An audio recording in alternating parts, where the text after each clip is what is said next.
Hello. Today we are going to talk about how to ask for money in a scholarship essay.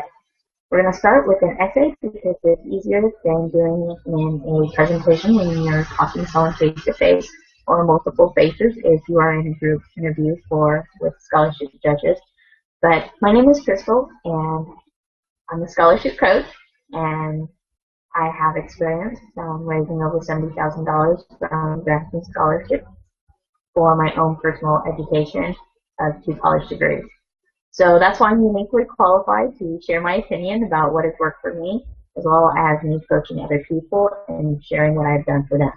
So if you've watched previous videos, you know that I'm currently in the process of writing a mock scholarship essay as though if I was applying, and the question is, why do you want to be in this field? Why do you deserve the money to help you start your new career, or if you're starting your career for the first time? So over the past several interviews, I have built up the presentation up till the closing point, which is the end. And a lot of people seem to get off track, which is why I'm going to go over the 4 steps on what you can do to prevent yourself from randomly talking about a whole bunch of other things and going off topic. So the first thing that you can do is you can talk about, why am I interested in this career? And for me, I usually make this my first paragraph and my essay. And then I follow it up with paragraph number 2. How will society benefit by me adventuring into this career?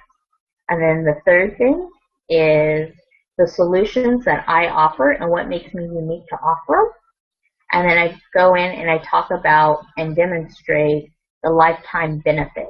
The lifetime benefit of my career and why people who are investing in me, as far as giving me scholarship money, how they're investing in society ultimately.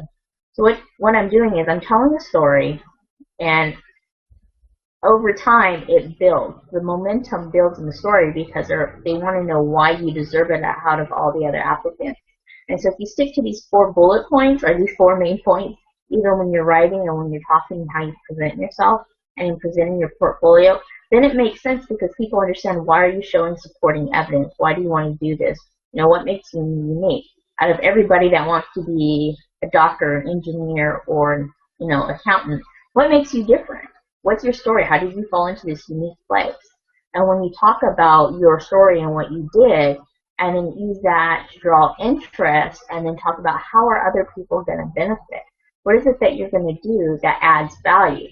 People want to invest and see that money multiplied. So it's through benefits that it's multiplied. The people who have invested in me, by giving me scholarships, did so because they were hoping that this person that we're giving the money is going to turn out to be a candidate who does a lot of good for society that will benefit everybody else. So it's a way for those dollars to live on. So I'm going to go ahead and show you a rough draft of what I've been writing and some of the processes that I've been going through. Certainly the end is much harder for me than any other part of the essay. So at the top is what I started with when I was writing my closing. You can see that there are 5 bullet points, and I went ahead and put lines through them so I wouldn't get myself confused. And what I did is I took those bullet points and I expanded them to do this.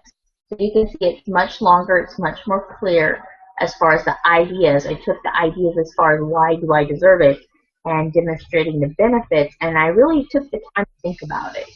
And, these are all the benefits I provide, but there were some key things that I focused on.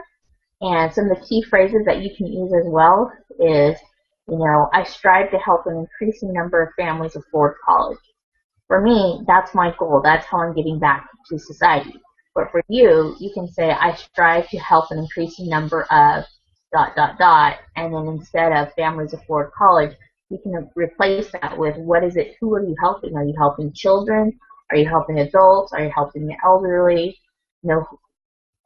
What problems are you solving? What challenges do you face? And then I also make a declaration down here. I commit to. What is it that you're committing to? And then talk more about, what do you plan to do with your career? How is it going to help people? Why is it going to be beneficial to them? And then the end, the last bullet point is the most important. It's not always the last sentence that you say. Sometimes it's more about the closing thoughts and what is the last idea that you'll leave off leave them off with. So I'm going to go ahead and read it to you. And it says, any money or support you offer will be very helpful in assisting me to help more families afford college. Please partner with me to help more families. Oh, okay, that's pretty redundant. I'm going to obviously have to do some updating. By contributing to my college education, you will not only be helping me, but many families who will benefit from the skills I learned at college and put in use for the rest of my life. So to me, this right here, this idea that's in yellow is showing them how they make a one-time investment in myself and then how they're going to continue to receive benefit from that payout to society. So it's a way for the money to live on, or in their case, the legacy. A lot of these people who are donating money do it in the form of a legacy, and it's what they wanted to be reminded for.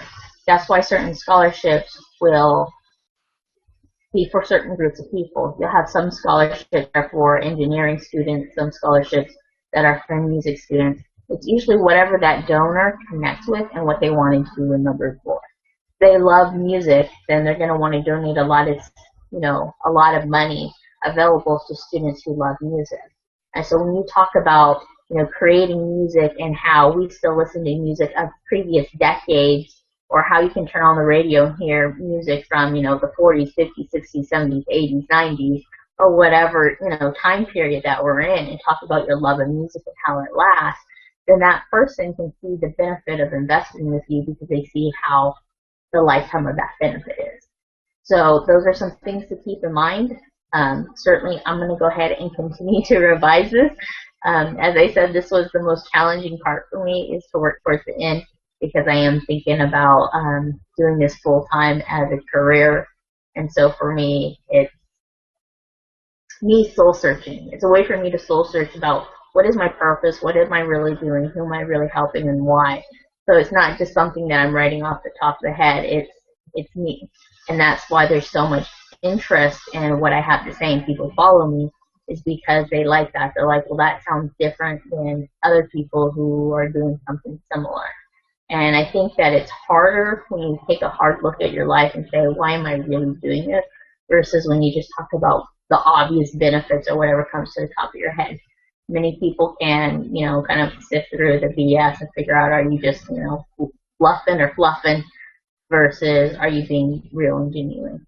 And so I think for me, because in my head I'm still trying to get some clarity about my personal situation, that's kind of why it's challenging to write the essay.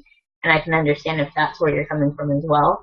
But certainly go ahead and write a draft and then revise it and then keep going back and reworking it as need be.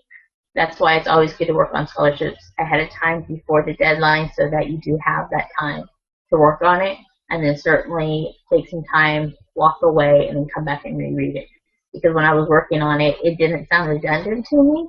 So in my head, I could have had a thought process and it could have sounded really, really beautiful.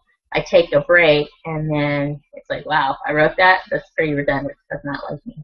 So I'm sure you'll make the same mistakes, but certainly we're here to learn together, and I'm here to show you what's worked for me and what I've done, how I handle it. So please be on the lookout for other videos in the future about how I continue to put this essay all together. Obviously, I've broken it up into some parts. It's been a writing process in the making, and I've given a lot of great tips and tricks as far as what you can do and what you can take with it, and certain keywordings that you can take. So I appreciate you taking the time to watch this. Please be on the lookout for my future videos, and also please go back and review past videos if you haven't been able to watch every single one. Thank you for your time.